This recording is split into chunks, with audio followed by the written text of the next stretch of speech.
Paralysis होता क्या है? पैरालिसिस जो टर्म है किसी भी बॉडी के पार्ट का ना चलना, हाथ नहीं चल रहा तो वो भी पैरालिसिस है। रीजन कुछ भी हो सकता है, आपका पैर नहीं चल रहा, टंग है वो पैरालाइज है तो वो पैरालिसिस में काउंट होता है। हमें तो बस ये चाहिए कि हर पेशेंट का ब्लड प्रेशर हर कीमत पे नॉर्मल रहे। आयुर्वेदिक, होम्योपैथिक, एलोपैथिक जो मर्जी इस्तेमाल करो, बीपी कंट्रोल में लेकर आओ। मान लो कि आपको पैरालिसिस नहीं हुआ तो कुछ और हो सकता है, किडनी फेल हो जाती है, आपके हार्ट में इश्यूज आ जाते हैं, एक बीमारी से नहीं बचे तो दूसरी बीमारी में फंस जाओगे। तीसरा ये होता है कि पेशेंट को लगता है कि जब मैं ठीक होऊंगा तो मैं एक्सरसाइज स्टार्ट करूंगा, तब तक मैं बिस्तर पे लेटा रहूंगा। जितनी भी बीमारियां हम सुनते हैं वो रेस्ट करने से शायद ठीक हो जाए। पैरालिसिस एक ऐसी बीमारी है जो रेस्ट करने से कभी भी ठीक नहीं हो सकती। हेलो हाय एवरीवन, नमस्कार। मेरा नाम है शुभम निगम और आज हम अपना पॉडकास्ट लेकर आए हैं एक बहुत ही ज़्यादा इंपॉर्टेंट चीज़ के बारे में जो है पैरालिसिस। जी हाँ, आज हम बात करेंगे पैरालिसिस के बारे में, पैरालिसिस टाइप्स के बारे में और आप अपना पैरालिसिस, अगर आप पैरालिसिस के पेशेंट हैं तो आप कैसे ठीक हो सकते हैं। और इसके बारे में हमारी सारी जानकारी देने के लिए आ रहे हैं डॉक्टर पुरु धवन जो हैं श्रेयस हॉस्पिटल के one of the founding member. So sir, thank you so much आने के लिए। बहुत बहुत शुक्रिया सर। तो सर आप कैसे हैं, पहले तो आप ये बताइए। बहुत अच्छे, बहुत अच्छे। सर आपका आउटफिट मुझे बहुत अच्छा लग रहा है क्योंकि आप जब भी हमारे साथ बैठते हैं आप कुछ ना कुछ नया आउटफिट लेकर आते हैं। तो सर मेरा स्टैंडर्ड सा है। अच्छा। तो सर मतलब मैंने डॉक्टर्स को ना सर मतलब वही इतना स्टाइलिश नहीं देखा है, मतलब सिर्फ पेशेंट्स के साथ। वैसे मैं पहली बार किसी डॉक्टर के साथ आमने सामने हूँ और मैं जब भी आपको देखता हूँ आप एकदम मतलब माफिया। नहीं माफिया टाइप नहीं है, हम डॉक्टर ही है। तो सर आज जो मेरा पहला सवाल आपसे यही है, हम इस पे शुरू करेंगे। हम बहुत सारी चीज़ों के बारे में भी जानेंगे, हम डीप में भी जाएंगे, बट बेसिक से शुरू करते हैं कि पैरालिसिस होता क्या है। देखो, पैरालिसिस जो टर्म है वो है कि किसी भी बॉडी के पार्ट का ना चलना, पार्शली या फिर वो फुली। यानी अगर कोई आपका हाथ नहीं चल रहा तो वो भी पैरालिसिस है। रीज़न कुछ भी हो सकता है, आपका पैर नहीं चल रहा तो वो पैरालिसिस है, आप बोल नहीं पा रहे, आपकी जो टंग है वो पैरालाइज है तो वो पैरालिसिस में काउंट होता है। तो पैरालिसिस बेसिकली किसी भी बॉडी पार्ट का ना चलना है। अब इसके पीछे दो बड़े रीज़न हो सकते हैं, तीन बड़े रीज़न होते हैं। पहला है कि ब्रेन के अंदर किसी टाइप का क्लॉट आना, इसको हम ब्रेन स्ट्रोक की कैटेगरी में रखते हैं और इसको हम कहते हैं इस्केमिक ब्रेन स्ट्रोक। ब्रेन की जो ब्लड सप्लाई होती है वो बहुत ज़्यादा होती है क्योंकि ब्रेन ने सारा प्रोसेसिंग करनी है, सारा काम करना है, आपकी मसल्स को भी चलाना है, आपकी हार्ट बीट को भी देखना है, आप क्या देख रहे हो उसे भी समझना है, आप ये बात सुन पा रहे हो ये भी आपका ब्रेन ही प्रोसेस कर रहा है। तो ब्रेन की इतनी सारी प्रोसेसिंग चल रही होती है, इस वजह से उसकी जो एनर्जी कंजम्पशन होती है, जो ऑक्सीजन की कंजम्पशन होती है वो किसी और बॉडी ऑर्गन से कई गुना ज़्यादा होती है। आप सोचो कि ब्रेन के अंदर ब्लड जा रहा है तो उसे कोई ना कोई चीज़ लेके जा रही है, वो होती है आर्टरीज, जो हम अपने हाथ में भी देखते हैं, ये वेन्स है ब्लू ब्लू। ऐसे ही हमारे ब्रेन के अंदर आर्टरीज एंड वेन्स होती हैं। अब आपकी बॉडी में कहीं से भी क्लॉट आया और वहाँ पर जाके फंस गया, अब क्या होता है कि ब्रेन में एक हिस्से को ब्लड नहीं गया। अब ब्रेन के एक हिस्से को ब्लड नहीं गया तो जिस हिस्से को ब्लड नहीं मिला, ऑक्सीजन नहीं मिली, अगर उसे ऑक्सीजन नहीं मिली, ब्लड नहीं मिला तो वो हिस्सा हो जाता है डेड। विदिन 4 आवर्स वो डेड हो जाता है।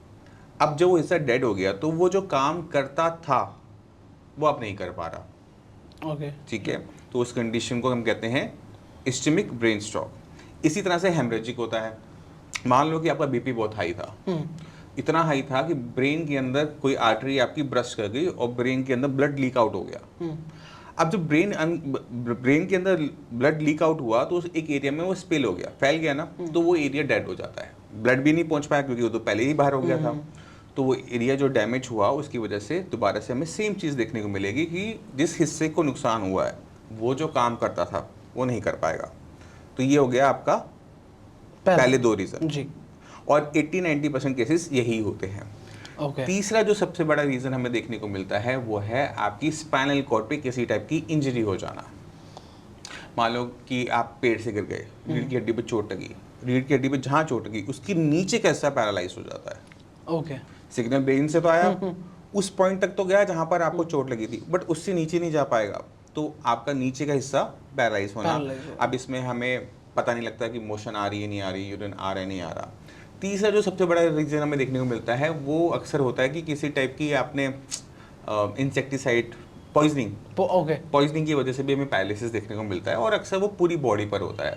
उसमें ये नहीं होगा आपका हाथ पैर गया, उसमें पूरी बॉडी आपकी पैरालाइज होगी, आप देख रहे हो, सुन रहे हो, बट आप रिएक्ट नहीं कर पा रहे होते। तो ये तीन बड़े रीज़न होते हैं जिसकी वजह से किसी को भी पैरालिसिस होता है। और ये कितना कॉमन है? जो कॉमन है वो है आपका brain strokes. Okay. Brain stroke क्योंकि हमारी लाइफस्टाइल डिसऑर्डर की वजह से हो रहा है। आपका कोलेस्ट्रॉल बढ़ रहा है, शुगर बढ़ रही है, तो क्लॉट बन जाता है, जो कि कॉमन है। इसी तरह से जो हाई ब्लड प्रेशर की वजह से हेमरेजिक ब्रेन स्ट्रोक होता है, वो बहुत कॉमन है, क्योंकि बीपी बढ़ा हुआ था, आपने ध्यान नहीं दिया, मेडिसिन नहीं खा रहे थे कि मेडिसिन नहीं खाऊंगा मुझे ज़िंदगी भर की आदत लग जाएगी। ये जो रवैया हम अपना लेते हैं, अपनी बॉडी पे काम नहीं करते, बीपी हम चेक नहीं करवाते, मेडिसिन हम नहीं खाते, तो फिर उसकी वजह से अनफॉर्चुनेटली कुछ लोगों में हमें हेमरेजिक ब्रेन स्ट्रोक देखने को मिल जाता है। ये 80-90% यही केसेस होते हैं। फिर वो एक्सीडेंटल केसेस होते हैं कि हेड इंजरी हो गई, स्पाइनल कॉर्ड इंजरी हो गई, वो हमें देखने को मिलता है। और ये किस एज में होता है, या फिर एज फैक्टर इसमें? कोई एज नहीं है, छोटे से छोटे बच्चे से लेकर आपको 80-90-100 एज तक, ईयर्स तक की एज में कभी भी हो सकता है। मतलब 3 से 4 साल के बच्चे को भी हो सकता है? बिल्कुल देखने को मिल जाता है। तो उस टाइम पे जो हमारा पहला प्रोसेस हो कि अगर पता लगे, पहले तो सर मैं जानना चाहता हूँ कि इसके टाइप्स क्या क्या होते हैं, फिर मैं इस क्वेश्चन पे आऊँगा। तो सर आप पहले मुझे टाइप्स बताइए थोड़े बहुत। मैंने आपको टाइप्स बताया ना, आपके जो है एक तो इस्केमिक ब्रेन स्ट्रोक हो गया, एक हेमरेजिक ब्रेन स्ट्रोक हो गया, एक आपकी हेड इंजरी, स्पाइनल इंजरी को हम एक साइड काउंट कर लेते हैं, तीसरा हमारा जो है वो पॉइजनिंग हो गया। तो ये इसके टाइप्स हो गए। ओके। तो सर इसी में मेरा सवाल था अब आपसे कि जैसे अब 3 से 4 साल के बच्चे को हो गया हो, या फिर तो हमें पहले कैसे पता चलेगा कि हम कैसे जान पाएंगे क्या डायबिटीज हो गई है इस वजह से, या फिर अलग अलग कौन से रीजंस हो सकते हैं? देखो, अटैक होने से पहले इसका पता नहीं लगता, अटैक होते हुए पता लगता है। अच्छा। जब आपके ब्रेन के अंदर नुकसान हो जाएगा, होना शुरू होगा, तो ही आपको पता लग सकता है। उससे पहले कोई सिम्टम नहीं आता, उससे पहले पर्सन बिल्कुल हेल्दी होता है, तो कोई पहले वार्निंग नहीं आती। सिर्फ वार्निंग होती है जैसे बीपी आपका बढ़ा हुआ है, या फिर आपकी शुगर बढ़ी हुई, कोलेस्ट्रॉल बढ़ा हुआ, बस वही वार्निंग है। इससे ज़्यादा वार्निंग पैरालिसिस के होने से पहले कोई भी नहीं आती। तो सर मतलब जैसे किसी का बीपी बढ़ा हुआ है तो वो आगे चल के पैरालिसिस का भी पेशेंट बन सकता है? हाँ, बिल्कुल बन सकता है। तो आपको बीपी को कंट्रोल में रखना बहुत जरूरी है। अगर बीपी कंट्रोल में नहीं रखोगे, मान लो कि आपको ब्रेन स्ट्रोक नहीं हुआ, पैरालिसिस नहीं हुआ, तो कुछ और हो सकता है, किडनी फेल हो जाती है, आपके हार्ट में इश्यूज आ जाते हैं, तो आपको अपना ब्लड प्रेशर तो कंट्रोल में हर कीमत में रखना ही पड़ेगा, वरना एक बीमारी से नहीं बचे तो दूसरी बीमारी में फंस जाओगे। इसी वजह से बीपी जो है उसको कभी भी इग्नोर नहीं करना चाहिए। आप जो मर्जी करो, मेडिसिन करो या ना करो, हमें कोई फर्क नहीं पड़ता। हमें तो बस ये चाहिए कि हर पेशेंट का ब्लड प्रेशर हर कीमत पर नॉर्मल रहे। आयुर्वेदिक, होम्योपैथिक, एलोपैथिक जो मर्जी इस्तेमाल करो, बीपी कंट्रोल में लेकर आओ। यही कंडीशन होती है। ओके सर, बीपी, दूसरी चीज आपका शुगर लेवल। शुगर और कोलेस्ट्रॉल ये दो चीजें हैं जो क्लॉट फॉर्मेशन को बढ़ा देती हैं। अब आपके ब्लड के अंदर कोलेस्ट्रॉल की मात्रा ज़्यादा है, शुगर के लेवल ज़्यादा हैं, तो क्लॉट फॉर्मेशन की जो टेंडेंसी है बॉडी के अंदर वो बढ़ जाती है। अब आपका हार्ट हमेशा पंप करता रहता है, तो उसके अंदर वॉल्व्स होते हैं। अब ये वो आपके ब्लड में अगर थिकनेस ज़्यादा है तो क्लॉट बनने के चांसेस आपके हार्ट के अंदर ज़्यादा होते हैं। अब वो क्लॉट बना, वो ऊपर गया, आपके ब्रेन में जाके वो फंस गया, तो वहाँ पर आपका चांसेस है कि आपको इस्केमिक ब्रेन स्ट्रोक हो जाए। कभी कभार हमारी जो कैरोटिड आर्टरीज होती हैं जो ब्लड सप्लाई कर रही होती हैं, मेजर सप्लाई कर रही होती हैं आपके ब्रेन को, उसमें किसी टाइप का प्लाक बन जाता है, क्लॉटेज आ जाती है, तो भी हमें यही देखने को मिलता है कि blood supply towards the brain कम हो जाती है और फिर हमें पैरालिसिस देखने को मिल जाता है। और सर और क्या क्या रीजंस हो सकते हैं बेसिकली पैरालिसिस होने के? मेजर तो यही रीजंस हैं जो हमारे 80-90% केसेस में। और जैसे हमने आपको जो अपनी क्लासिफिकेशन दी थी कि गन शॉट इंजरी हो गई, कोई पेड़ से गिर गया तो चोट लग गई, कार एक्सीडेंट हो गया, किसी ने डंडा मार दिया, ये और रीजंस होते हैं पैरालिसिस के, बट वो इंजरी में काउंट होते हैं, एक्सटर्नल इंजरी में काउंट होते हैं। तो सर जैसे अगर मुझे पता चला कि मुझे पैरालिसिस हो गया है, तो सबसे पहला स्टेप मैं क्या लूँ? आपको जाना है हॉस्पिटल। हॉस्पिटल जाके करवाना है अपने हेड का MRI CT स्कैन। अगर उसमें आपको ये देखना पड़ेगा कि आपको किस वजह से हुआ है, क्योंकि एलोपैथिक के अंदर इमरजेंसी में एक बहुत अच्छा ट्रीटमेंट होता है जिसे हम कहते हैं TPA। TPA के अंदर क्या करते हैं कि TPA होता है? TPA थ्रोम्बोलाइटिक प्रोटीन होता है कि आपको, जैसे हम सपोज करो किसी को क्लॉट आया था, अब क्लॉट को अगर हम डिसॉल्व कर दें तो ब्लड सप्लाई तेजी से वापस आ जाएगी। तो हम MRI हेड इसलिए करवा रहे हैं क्योंकि हमें पहले ये चेक करना होगा कि ब्रेन के अंदर क्लॉट आया है या फिर ब्लीडिंग हुई है। अगर क्लॉट आया है तो TP का इंजेक्शन होता है, TP का इंजेक्शन देने के बाद जो क्लॉट है वो डिसॉल्व कर जाएगा और जो ब्लड सप्लाई रुकी हुई थी वो दोबारा से रीस्टार्ट हो जाएगी। तो अभी ब्रेन के सेल को मरने में, मैंने पहले बताया ना, 4 घंटे लगते हैं, तो ये 4 घंटे के अंदर ये हो जाना चाहिए। तो ये 4 घंटे जब कभी किसी को लगे कि मेरा हाथ सुन हो रहा है, हाथ हिल नहीं रहा, चला नहीं जा रहा, बोला नहीं जा रहा, तो फटाफट इमरजेंसी में, डॉक्टर की वेट नहीं करनी, इमरजेंसी में जाना है और अच्छे बड़े हॉस्पिटल में जाना है, क्योंकि टीपीए का इंजेक्शन जो होता है, जो ट्रीटमेंट है, रिस्की है। रिस्की क्योंकि अगर मान लो किसी को ब्लीडिंग हो रही है, डॉक्टर ने गलती से इंजेक्शन दे दिया, तो क्या होगा कि ब्लीडिंग बढ़ जाएगी अंदर, तो नुकसान जो पहले कम हो रहा था वो बढ़ जाएगा। तो इसी वजह से पहले आपका एमआरआई सीटी स्कैन होगा, फटाफट क्लॉट को देखा जाएगा है या नहीं है, अगर है तो ही टीपीए का दिया जाएगा। हेमरेजिक केसेस के अंदर टीपीए नहीं दिया जाता। ओके तो सर आप जो बता रहे थे कि जैसे, चलो सर मैं तो ये समझ गया टीपीए के बारे में, बट आप बता रहे थे कि जो पहले बता रहे थे कि टीपीए का इंजेक्शन होता है, उसके बाद क्या क्या चीज़ें होती हैं सर एक्स्ट्रा? उसके बाद अगर देखा जाए तो पेशेंट जो है with in a month recover कर जाता है, बहुत लंबा टाइम नहीं लगता। बट अगर कोई इस 4 घंटे को मिस कर जाता है, आसपास उसको सही ट्रीटमेंट नहीं मिल पाता, तो पेशेंट में एक दिक्कत देखने को मिलती है कि जो उसकी फंक्शनिंग, खोई हुई फंक्शनिंग है ना, उसके खोए रहने की चांसेस ज़्यादा होते हैं, रिकवरी ना हो इसके चांसेस ज़्यादा होते हैं। बट हमारा जो ब्रेन है ये बहुत कॉम्प्लेक्स ऑर्गन होता है, तो हमारा जो ब्रेन के अंदर किसी को अगर क्लॉट आया है या फिर हेमरेजिक हुआ है, तो ब्रेन के अंदर न्यूरोप्लास्टिसिटी बहुत स्पीड से स्टार्ट हो जाती है। अब ये न्यूरोप्लास्टिसिटी क्या है? न्यूरोप्लास्टिसिटी वो मैकेनिज्म है जिसकी वजह से हमारा ब्रेन ग्रो करता है। मैं आपको एग्जांपल देता हूँ। मान लो जिस दिन हम पैदा हुए, हमारे ब्रेन के अंदर 1 करोड़ ब्रेन के सेल्स हैं। पूरी जिंदगी हम बड़े होते हैं, हम डेवलप होते हैं, हम बोलना, लिखना, चलना फिरना सब कुछ सीखते हैं, बट हमारे ब्रेन के अंदर नंबर ऑफ सेल्स नहीं बढ़ते, वो 1 करोड़ एक नहीं हो पाते। अच्छा, वो सेम टू सेम ही रहते हैं, नंबर सेम रहते हैं, सिर्फ उनकी लेंथ, साइज और उनके आपस के बीच के कनेक्शन बढ़ते हैं, तब हम चीज़ों को सीख पाते हैं। फॉर एग्जाम्पल, हम आइंस्टाइन का नाम सुनते हैं। आइंस्टाइन क्यों है और डॉक्टर पुरू क्यों है और शुभम क्यों है? क्योंकि हम सबके अपने, आपका इंटरेस्ट अलग है। हाँ, एग्जैक्टली। आइंस्टाइन का जो सोचने का तरीका था वो अलग था, मेरा अलग है। ये हमें क्यों अलग बनाता है? क्या अलग हमें बनाता है? वो है हमारा ब्रेन। उनका आईक्यू इतना हाई क्यों था? क्योंकि उनके ब्रेन के अंदर जो न्यूरॉन सेल्स के बीच में जो कनेक्शंस थे वो ज़्यादा थे। अगर ये कनेक्शंस जितने ज़्यादा होंगे उतना डेवलप हमारा ब्रेन होता है, उतना ही ज़्यादा हमारा आईक्यू होता है। ओके, ठीक है। अभी नंबर ऑफ कनेक्शंस हमारी चीज़ों को सीखने की क्षमता से बनते हैं, मतलब बाय बर्थ आपको सेम नहीं मिलेंगे। अच्छा। हम इसको गेन करेंगे कि हम किस फील्ड में अपने आप को इंटरेस्ट दिखाते हैं। अगर मैं फिजिक्स में दिखाऊंगा तो वो फिजिक्स के हिसाब से डेवलप होंगे, उस पार्ट में होंगे जो लॉजिकल है ना।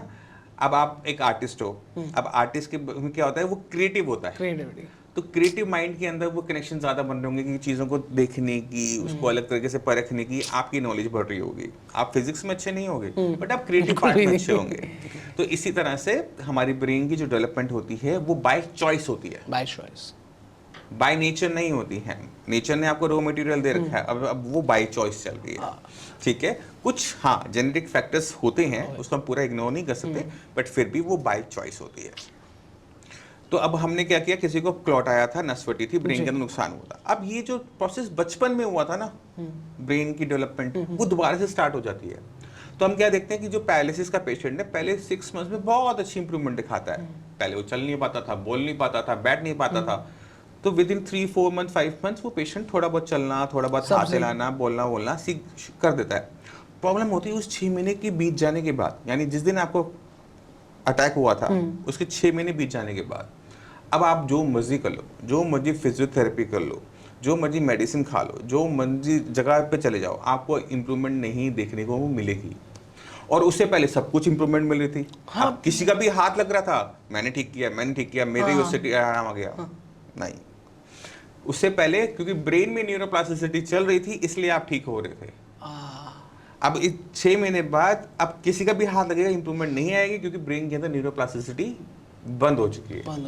तो पेशेंट इस चीज़ को समझ नहीं पाता, मैं अभी तो ठीक हो रहा था, अब क्यों आराम नहीं आ रहा, तो वहाँ पर जाके वो फंस जाता है।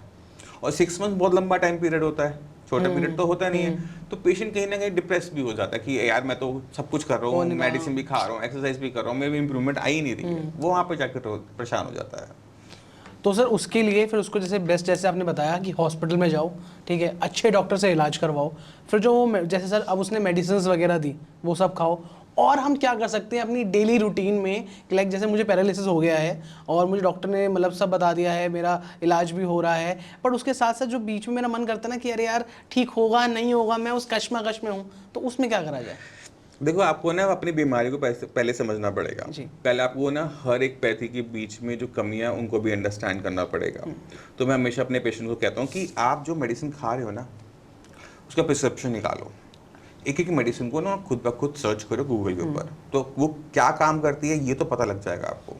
तो अक्सर हम जितने भी पेशेंट्स के प्रिस्क्रिप्शन देखते हैं, और पेशेंट भी अपने आप खुद जज कर सकता है, उसमें बीपी की मेडिसिन, कोलेस्ट्रॉल की मेडिसिन, विटामिन डी, ताकत की मेडिसिन, ये सब तो कुछ तो होगा, बट ब्रेन को ठीक करने की मेडिसिन या फिर पैरालिसिस को ठीक करने की मेडिसिन किसी भी पैरालिसिस पेशेंट को एलोपैथी से नहीं मिलती। शुरू में वो बहुत अच्छा है, इमरजेंसी में नो डाउट कोई इसकी टक्कर का नहीं है, बट 6 मंथ बीत जाने के बाद आप जितना मर्जी कर लो, उससे आप में पैरालिसिस में इंप्रूवमेंट नहीं आएगी। यानी आपका जो हाथ की जो पावर है या जो उसकी रेंज है, जो चलने की क्षमता है, वो वापस नहीं आ सकती, क्योंकि वो मेडिसिन इस पर्पज से दी ही नहीं जा रही होती। उसका सोनली पर्पस ये होता है कि पेशेंट को पैरालिसिस का अटैक दोबारा ना हो, इसलिए कोलेस्ट्रॉल को कम रखो। पेशेंट को दोबारा से नस ना फटे, इसलिए बीपी की मेडिसिन रखी जाती है कि दोबारा से ना हो। थोड़ी बहुत शरीर में ताकत रहे, इसलिए मल्टीविटामिन डॉक्टर्स लगा के रखते हैं। इससे ज़्यादा ट्रीटमेंट नहीं दिया जाता। पेशेंट को लगता है कि मैं इसको खा के ठीक हो जाऊंगा, यहाँ पर सबसे बड़ी परेशानी शुरू होती है। अब हमें समझना है कि अगर हमें किसी पैरालिसिस पेशेंट को ठीक करना है, 6 मंथ बीत चुके हैं, अब इसमें इंप्रूवमेंट नहीं आ रही है, तो यहाँ पर हमें न्यूरोप्लास्टिसिटी को दोबारा से रीस्टार्ट करना पड़ता है। इसके अलावा कोई और तरीका नहीं है पेशेंट को रिकवर करवाने का। अच्छा, अब ये न्यूरोप्लास्टिसिटी कैसे स्टार्ट होगी, इसके फंडामेंटल्स को समझना पड़ेगा। अब ब्रेन के अंदर जो भी है वो एक तरीके से रॉ मटेरियल उसका जो है वो प्रोटीन है। सिर्फ प्रोटीन नहीं लगता, उसको बाकी विटामिन मिनरल्स भी लगते हैं। तो आपको अपने विटामिन डी, विटामिन B12 को बहुत अच्छी मात्रा में रखना पड़ता है, जिससे आपकी बॉडी में विटामिन की कमी ना हो। आपको अपने मिनरल्स भी रखने पड़ते हैं, माइक्रो न्यूट्रिशन को भी अपना पूरा रखना होता है, और प्रोटीन का थोड़ा इनटेक बढ़ाना होता है, क्योंकि वो बॉडी की डेवलपमेंट के लिए रॉ मटेरियल है, बेसिक मटेरियल है। तो डाइट को चेंज करो, डाइट में प्रोटीन बढ़ाओ, दालें हैं वो बढ़ा दो, आप अपना अखरोट है, बादाम है, उनको आप मिनरल्स के लिए आप ऐड अप कर लो। अगर आप नॉन वेज लेते हो तो आप अपना चिकन और फिश सूप, तला हुआ नहीं खाना है, ठीक है, उसको आप अपनी डाइट में ऐड करो। एग वाइट को आप ऐड कर सकते हो, दालों को आप ऐड कर सकते हो, वेजिटेरियन हो तो नहीं, दालें। मटन और बीफ तो पूरी तरह से बंद हो जाएगा और लाइफ टाइम के लिए बंद हो जाएगा। अच्छा, आप रेड मीट का कंजम्पशन नहीं कर सकते, सिर्फ व्हाइट मीट का कंजम्पशन कर पाओगे। इसके अलावा आपने ध्यान रखना है कि आपकी डाइट के अंदर फ्रूट्स भी हों, वेजिटेबल्स भी हों। उससे क्या होता है कि बॉडी में किसी टाइप की डेफिशिएंसी नहीं बनती, तो आपको एक तरीके से हम प्रोटीन रिच बैलेंस डाइट पे ले जाते हैं। तो बॉडी में रॉ मटेरियल पूरा हो गया, मतलब मेरे गोदाम में सामान आ गया, पक्का माल नहीं बना, कच्चा माल मेरी बॉडी में आ गया। इसके बाद हमें न्यूरोप्लास्टिसिटी कंसेप्ट को समझना है। तो मैंने आपको पहले बताया था, ब्रेन की डेवलपमेंट डिपेंड करती है कि हम किस फील्ड में मेहनत करते हैं। फॉर एग्जाम्पल, आप बैंक में कैशियर हो, पहला दिन आपका जॉब का, उससे पहले आपने गड्डियों को नहीं देखा, तो आप धीरे धीरे गिनोगे, ये मशीन नहीं है आपके पास। बट 1 साल बाद आपकी स्पीड चेंज होगी, अब आप चाय भी पी रहे हो, दोस्तों से बात भी कर रहे हो, नोट भी गिन पा रहे हो। ऐसा क्यों होता है सर? ये हमारे दिमाग में वो एक सेट हो जाता है ना कि हाँ मेरा तो यार यही काम है रोज एकदम। ब्रेन में क्या सेट हुआ? जो सर हमारे न्यूरॉन्स थे, पता लग गया कि हमारा यही काम है, चेंज हो गए। वो इस काम को करने के लिए अपने अंदर चेंज ले आते हैं। वो आप अब काउंटिंग करने में अच्छे हो जाओगे, बाकी सारी चीज़ों में आप पास और फेल हो जाओ चाहे, बट काउंटिंग करने में अच्छे हो जाओ, क्योंकि आपने रोज उसकी प्रैक्टिस की है। जरूरी है प्रैक्टिस। अब हम चलते हैं एक्सरसाइज वाले पार्ट पे। अब हमने क्या किया था, बॉडी के अंदर हमने कच्चा माल दे दिया था, अब हम ब्रेन को कह रहे हैं कि अब मैं तुम्हें सिखाऊंगा। अब जरूरी है क्या सिखाऊंगा। अब रैंडम कुछ भी सिखाओगे तो रैंडम रिजल्ट मिलेगा। आपको बहुत प्रिसाइज चलना पड़ेगा। ब्रेन को ये समझाना है कि मुझे पैर से चलना है, ना मैं साइकिलिंग करूंगा, ना मैं लेट के एक्सरसाइज करूंगा, ना मैं बैठ के एक्सरसाइज करूंगा। अगर मुझे लेग की एक्सरसाइज करनी है, लेग से मुझे दोबारा चलना है, चलने लायक बनना है, तो हमें क्या करना पड़ेगा, पेशेंट को खड़ा करना पड़ेगा। उससे हो अपने आप चल पाता है ठीक, नहीं चल पाता तो भी इसको पकड़ के चलाना ही पड़ेगा। तो ये फिजियोथेरेपी नहीं होती, इसको हम कहते हैं ऑक्यूपेशनल थेरेपी। ये जो ऑक्यूपेशनल थेरेपी होती है ना, ये ब्रेन के लिए होती है। जो हम सुनते हैं फिजियोथेरेपी मसल्स के लिए है। तो हमें एक्सरसाइज वो करनी चाहिए जिसमें हमारा ब्रेन ट्रेन हो। तो मैं जितने भी पेशेंट्स हैं उनको एडवाइस करता हूँ वो है ऑक्यूपेशनल थेरेपी। और ऑक्यूपेशनल थेरेपी के जो प्रिंसिपल है बहुत सीधे हैं। अच्छा। जो आपको फाइनल आउटपुट चाहिए उसी की प्रैक्टिस करो। मुझे फाइनली खड़े होकर चलना है तो मैं चलने की ही प्रैक्टिस करूंगा, मैं साइकिलिंग नहीं करूंगा। अगर मैं साइकिलिंग करूंगा मैं साइकिलिंग में अच्छा हो जाऊंगा, मैं चल नहीं पाऊंगा। अगर मैं लेट के एक्सरसाइज करूंगा मैं लेग रेस बेड पे तो कर लूंगा, बट जब मैं खड़ा हूंगा तो मैं उस टांग को यूज नहीं कर पा रहा हूँ मुझे, क्योंकि वेट को कैसे संभालना है, बैलेंस कैसे बनाना है वो मेरे को समझ में नहीं आएगा, मेरे ब्रेन को समझ में नहीं आएगा। और मसल्स के बीच में कोऑर्डिनेशन कैसे रखना है वो मेरे ब्रेन को समझ में नहीं आएगा। तो आपको हमेशा फाइनल आउटपुट पे ध्यान रखना चाहिए कि मुझे फाइनल रिजल्ट क्या चाहिए, और उसके बीच में फिर आपको गैप को भरना चाहिए। तो हमेशा ध्यान रखो कि आपने ऑक्यूपेशन थेरेपी करनी है, फिजियोथेरेपी को एक तरफ करते हुए। खराब नहीं है, बट यस फोकस आपका ऑक्यूपेशनल थेरेपी होना चाहिए। तो एक एक्सरसाइज होगी लेग की, चलना। आप दिन में जितने घंटे चल सकते हो चलो, वॉक करो, और अगर नहीं हो पा रहा तो सारा लो। आप स्टिक ले सकते हो, किसी का सहारा ले सकते हो। आपको पैर को आगे बढ़ाना सीखना ही पड़ेगा आगे चलने के लिए, तो ये इंपॉर्टेंट हो जाता है। तो अब हम पहुंच गए थे, खाना हो गया, हमारी एक्सरसाइज हमने समझ ली, बट ये भी आपको रिजल्ट तब देगा जब ब्रेन के अंदर न्यूरोप्लास्टिसिटी दोबारा से स्टार्ट होगी। क्योंकि जैसे जैसे हम बड़े हो जाते हैं हमारे ब्रेन के अंदर सीखने की क्षमता कम हो जाती है। आज आपके लिए लैंग्वेज सीखना मुश्किल होगा, अगर मैं आपको कहूँ फ्रेंच सीख लो, स्पेनिश सीख लो, आपके लिए मुश्किल है। बट अगर हम आपको स्कूल एज में ले जाते हैं, मतलब सपोज करो आप 6-7 साल के हो, आपके लिए फ्रेंच और स्पेनिश को सीखना मुश्किल नहीं होगा। जैपनीज चाइनीज भी सीख जाओगे। क्यों? क्योंकि उस टाइम में आपका ब्रेन लर्न कर रहा होता है। एक बार आप अपनी टीनेज को क्रॉस करते हो तो ब्रेन की ये जो डेवलपमेंट होती है ये स्लो डाउन हो जाती है, तो हमें इसे फास्ट भी करना पड़ेगा, वरना तो कई साल लग जाएंगे हमें ठीक होते होते। तो हम न्यूरोप्लास्टिसिटी ऑन करेंगे, एक्सरसाइज में हम ऑक्यूपेशन थेरेपी करेंगे। तीसरा, डाइट के अंदर हम अपना थोड़ा सा protein rich, mineral rich balance diet लेंगे जिसमें फाइबर वाइबर की मात्रा अच्छी हो। और कुछ चीज़ों का और ध्यान रखेंगे कि हमें नींद अच्छी तरीके से आए। ठीक है, बॉडी, हाँ स्लीप बहुत ज़रूरी है। आपकी नींद 8-9 घंटे की हो, 10 घंटे की, मुझे कोई दिक्कत नहीं है। आप रात को अच्छे घंटे से सोवो, 10 घंटे सोवो, बट एक बार उठने के बाद दोबारा बेड पे नहीं जाना। तो ये छोटी छोटी चीज़ें होती हैं जो हम अपने हर पेशेंट को बताते हैं। अगर पेशेंट इन सारी चीज़ों को कर लेता है तो पेशेंट में मिराकुलस रिजल्ट्स आते हैं विद इन शॉर्ट टाइम। तो सर जैसे कि आपने जैसे बताया कि एकदम ऐसे अच्छे रिजल्ट्स आते हैं, तो आपके पास जो पेशेंट्स आते होंगे आप उनको भी यही सारी चीज़ें बताते होंगे, तो उनमें कितने रिजल्ट्स देखने को मिले हैं? देखो, पैरालिसिस में हम इतने शॉर्ट होते हैं कि पहले महीने में रिजल्ट्स डिलीवर हो जाएंगे। जैसे आपने बताया, तो कम या ज़्यादा। अब क्या होता है कि किसी का अगर स्टमक खराब है तो मेडिसिन की एब्जॉर्प्शन में दिक्कत हो सकती है। कुछ पेशेंट्स में हमें कोलाइटिस देखने को मिलता है कि उनकी इंटेस्टाइन में स्वेलिंग है, जिसकी वजह से ना फूड उनको लग रहा होता है बॉडी को, ना मेडिसिन वर्क कर पा रही होती है। तो हमें उनका कोलाइटिस, स्टमक की जो प्रॉब्लम्स है उनको सॉल्व करना पड़ता है। अगर उनको कोलाइटिस या स्टमक की ट्रबल नहीं है तो मेडिसिन बहुत फास्ट काम करती है और with in a month results deliver होने शुरू हो जाते हैं कि मैं पहले ऐसा था अब मैं ऐसा हो गया। तो हम क्या छोटा सा काम करते हैं, जब पेशेंट आए ना उसको हम लिख के भी देते हैं और बोलते भी हैं कि अपनी एक वीडियो बना लेना। किस चीज़ की? ना चलने वाली, हाथ की क्या दिक्कतें हैं उसको आप एक बार वीडियो में रिकॉर्ड कर लो। अगले महीने उसको दोबारा से बनाओगे। अब दोनों वीडियोस को जब 2 फोन में साथ साथ चला के देखोगे ना, अच्छा मेरा पैर नहीं चल रहा था, अच्छा मेरा घुटना नहीं चल रहा था, अच्छा मेरा हाथ यहाँ से ऊपर नहीं जा रहा था, मेरा हाथ नोज के लेवल पे था, अब मेरे हेड लेवल पे आ गया। तो ये भी थोड़ी थोड़ी इंप्रूवमेंट देखने को मिलती है ना। पेशेंट कहता है यार मैं ठीक हो रहा हूँ, उस पर ना मोटिवेशन आ जाती है, यार अब तो मुझे रास्ता मिल गया, अब मेरे को बस स्पीड पकड़नी है। तो क्या होता है कि जहाँ पर वो पेशेंट डीमोटिवेटेड था ना एकदम कि यार मैं तो ठीक ही नहीं हूँ, रिश्तेदार आके बोल गए यार तुम ये भी लगवा ठीक तो होता नहीं है, खरा अब मैं ठीक हो रहा हूँ, अब रिश्तेदार करें यार तू तो बेटर से बेटर हो गया। तो ये ना एक मोटिवेशन इतनी पॉजिटिव एनर्जी की तरह वर्क करता है ना। पेशेंट कहता है अब तो मैं ऐसी की तैसी मैं तो ठीक करके ही रहूँगा।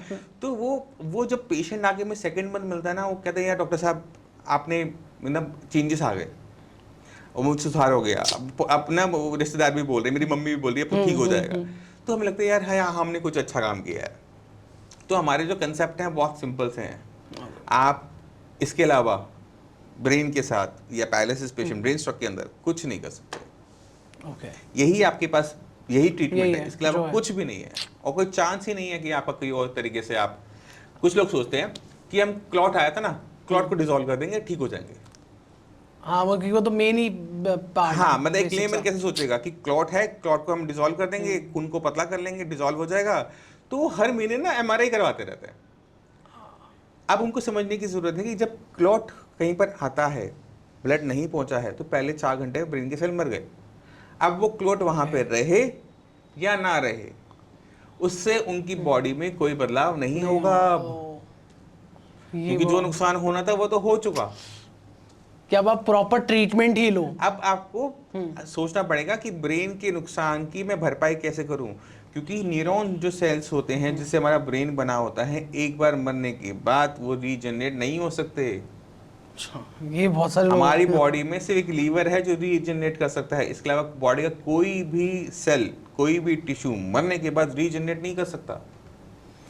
मगर हमारा माइंड क्या कहता है, क्लॉट निकल जाएगा, ब्लड स्ट्रीम वापस आ जाएगी, ऑक्सीजन दोबारा चली जाएगी, काम चल जाएगा। नहीं चलता। अब मरे को जितना मर्जी आप ऑक्सीजन लगा लो, वो जिंदा थोड़ा हो सकता है, वो तो डेड हो गया ना। तो पहले 4 घंटे वेरी इंपॉर्टेंट, उसमें आपको ध्यान रखना है कि आपने पास के किसी भी अच्छे हॉस्पिटल जहां पर आपको सही ट्रीटमेंट मिल जाए वहां पहुंचना है। बट इंडिया क्योंकि बहुत बड़ी कंट्री है, रूरल एरियाज भी हैं, टीयर 2 टीयर सिटी के आसपास बड़े हॉस्पिटल्स नहीं होते, तो एक सही ट्रीटमेंट नहीं मिल पाता। और जहाँ पेशेंट को लगता है, जहाँ डॉक्टर्स को लगता है कि ये पेशेंट में रिस्क है, डॉक्टर रिस्क लेना भी पसंद नहीं करता जान के साथ, क्योंकि मैंने बताया ना टीपीए रिस्की है, वो रिस्क होता है। तो सर एज अ पेशेंट हम क्या क्या चीज़ें अवॉइड कर सकते हैं कि हमें ये तो बिल्कुल नहीं करना चाहिए अगर हम पैरालिसिस के पेशेंट है और हमें अच्छी तरह ठीक होना है? तो आप क्या नहीं करना चाहिए, आपको पहले तो अपने आप को डीमोटिवेट नहीं होने देना। ठीक है, अगर आपको जब लगे ना कि पूरी दुनिया में कहीं ट्रीटमेंट नहीं मिल रहा, श्रेयास में आ जाना। ठीक है जी। 1-2 महीने में अगर आपको चेंजेस नहीं था, हम भी 3 महीने से ज्यादा तो किसी पेशेंट को बिना आराम की मेडिसिन देते नहीं, हम हाथ जोड़ के माफी मांग लेते हैं। इतना क्लियर चलते हैं। 3 मंथ्स में अगर आपको आराम नहीं आया, इंप्रूवमेंट शुरू नहीं हुई है, तो हम माफी मांग लेंगे, और क्या होगा, है ना। इसमें बुरी वाली तो बात नहीं है। तो ये इंपॉर्टेंट चीज़ है। दूसरी चीज़ होती है कि आपने जो अपनी डाइट है उसको आपने सुधार के रखना है, क्योंकि पेशेंट क्या करता है, सिर्फ घिया तोरी टिंडा खा रहा होता है कि मुझे कोलेस्ट्रॉल है, तो मैं क्या करता हूँ, मैं सिर्फ घिया तोरी टिंडा खाऊंगा, उससे मेरा कोलेस्ट्रॉल ठीक हो जाएगा, मेरा पैरालिसिस ठीक हो जाएगा। पेशेंट और वीक होता चला जाता है, पेशेंट में एनर्जी कम होती चली जाती है, वीकनेस बढ़ती चली जाती है। तो ये काम आपने नहीं करना, खाना आपने सुधारना है, कम नहीं करना है। सिर्फ 3 सब्जियां नहीं खानी, सारी सब्जियां खानी है। ग्रीन लीफी वेजिटेबल सारी खाना, सब खाना है। आप चुकंदर, पालक, बीन्स जो मार्केट में आता है, आप मशरूम सब खाओ ना, क्योंकि किसी भी चीज के अंदर कोलेस्ट्रॉल नहीं है ना। और बॉडी की रिक्वायरमेंट है, अगर आप बॉडी की रिक्वायरमेंट पूरी नहीं करोगे, बॉडी आपकी रिक्वायरमेंट को पूरा नहीं करेगा। तो ये दूसरी चीज। तीसरा ये होता है कि पेशेंट को लगता है कि जब मैं ठीक होऊंगा तो मैं एक्सरसाइज स्टार्ट करूंगा, जब मैं ठीक होऊंगा तो मैं चलना शुरू करूंगा, तब तक मैं बिस्तर पे लेटा रहूंगा। जितनी भी बीमारियां हम सुनते हैं वो रेस्ट करने से शायद ठीक हो जाए, बट पैरालिसिस एक ऐसी बीमारी है जो रेस्ट करने से कभी भी ठीक नहीं हो सकती। क्योंकि अगर आप रेस्ट कर रहे हो, ज़्यादा रेस्ट कर रहे हो, बेड पे ही बैठे रहते हो, या व्हील चेयर भी जाना कहीं आपको उठा के लेके जाए, आप शहंशाह बन गए हो, तो आपकी लाइफ की सबसे बड़ी गलतियों में से ये साबित होती है। और खासकर पहले 6 मंथ्स में। क्यों? अब आपका ब्रेन में न्यूरोप्लास्टिसिटी ऑटोमेटिक तरीके से चल रही थी। आपने ना कहा, ना आपके घर वालों ने कहा, घर वालों ने कुछ ज़्यादा प्यार दिखा दिया, उन्होंने आपको चलाने की कोशिश ही नहीं करी। अगर उन्होंने पहले 6 मंथ में चलाने की कोशिश की होती, शायद आपको भटकना ना पड़े। तो पहले 6 मंथ्स ज़रूरी है कि पेशेंट को खड़ा करो, चला जाए तो ठीक, नहीं चला जाए तो भी इसका पैर घसीट के चला। तो ये गलतियां सबसे बड़ी बड़ी गलतियां होती हैं जो एक पैरालिसिस का पेशेंट अपनी लाइफ में मेजरली कर जाता है।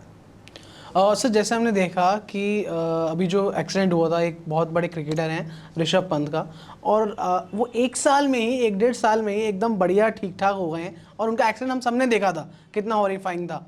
एंड जो उनके जो फिजिशियन थे, फिजियोथेरेपिस्ट थे, सब ने मेहनत करी। तो शायद से सर हम बात करें थे न्यूरॉन्स की कि आप एक ही काम करते रहते हैं, तो मतलब हमारा लास्ट गोल तो यही होता है कि उनको क्रिकेट खेलना था। आपने गलत एग्जांपल दिया। ऋषभ पंत जी का जो एक्सीडेंट है, जहां तक जो उनकी रिकवरी की स्पीड रही ना, उसको देख के हम ये कह सकते हैं कि उनका नर्वस सिस्टम उसमें इन्वॉल्व नहीं था, वो मस्कुलर और स्केलेटन सिस्टम तक ही था जो रिकवर आराम से कर जाता है।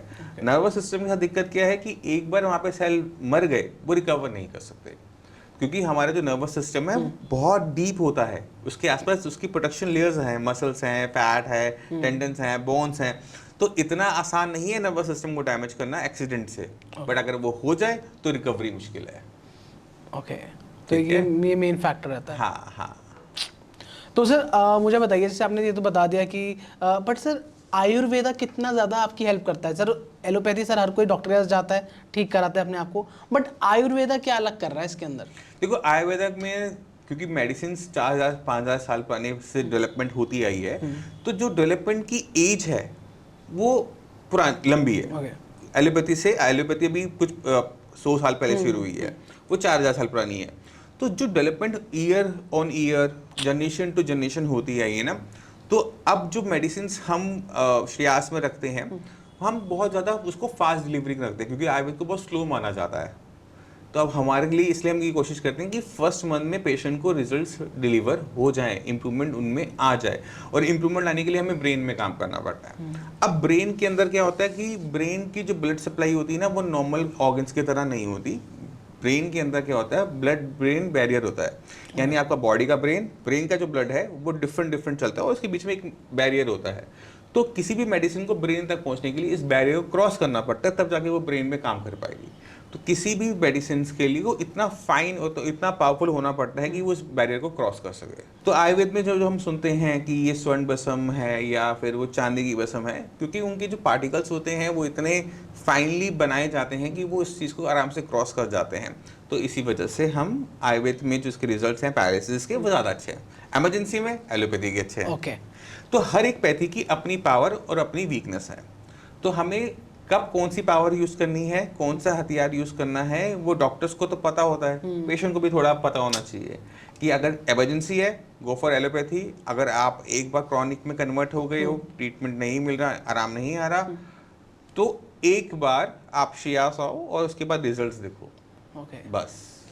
सर मेरा मेन सवाल ये भी था कि जैसे बहुत सारे लोग टायर 2 टायर 3 स्टेट्स में मतलब सिटीज़ में होते हैं, तो देखते हैं कि वो लोग बोलते हैं कि आप इनके पास चले जाइए, ये बस यहाँ पे हाथ लगाएंगे और ठीक हो जाएगा, लेफ्ट साइड में हाथ लगाएंगे ठीक हो जाएगा, या फिर कुछ ये जड़ी बूटी या फिर कोई गोली दे देंगे ठीक हो जाएगा। देखो पहले जो 6 मंथ्स है मैंने आपको बताया ना, जिसका भी हाथ लगेगा ना उससे आराम आएगा। आपके शरीर पे घाव हुआ जी है, आप नॉर्मली पट्टी वट्टी खुद कर लेते हो, अफसोस करो मैंने उस पर हाथ लगाया और पट्टी कर दी, तो उसमें किसका रोल था, हाथ लगाने का या पट्टी का?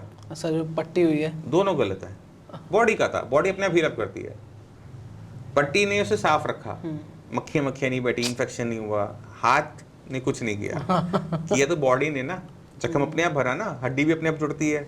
हम क्या डॉक्टर क्या करते हैं, उसको पास लेकर आते हैं, है ना, सेटिंग बिठाते हैं, जुड़ती तो वो अपने आप ही है।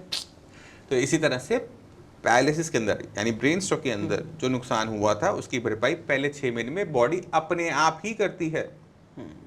उसमें बहुत कम रोल होता है किसी डॉक्टर का। ओके। प्रॉब्लम 6 मंथ्स बीत जाने के बाद ही शुरू होती है, जब ब्रेन के अंदर ये इम्प्रूवमेंट बंद हो जाती है, तब उसे धक्का देना पड़ता है, क्योंकि अब वो सीधे तरीके से चलेगा नहीं, ऐसा उल्टे, तब जाके मेडिसिन की बहुत ज़्यादा रोल है। उससे पहले तो अगर आप मेडिसिन नहीं भी करोगे तो भी कोई फर्क नहीं पड़ता।